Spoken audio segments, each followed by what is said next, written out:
Dan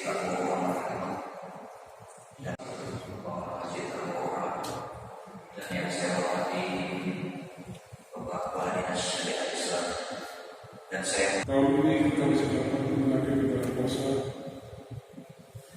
meskipun tanda kita ada pesta di sana.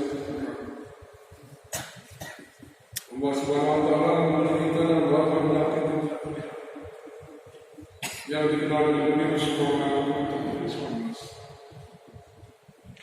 Hampir seluruh dunia sudah terdampak dari itu. Kalau pada saat ini kita dipilih oleh negara, apakah dari negara mana maksudnya nanti? Ini mudah-mudahan tidak terjadi. Ini maka kita membuat pengetahuan. Setiap masjid merasa ada usaha agar rutin membersihkan lantai dan menyiapkan sampah di tempat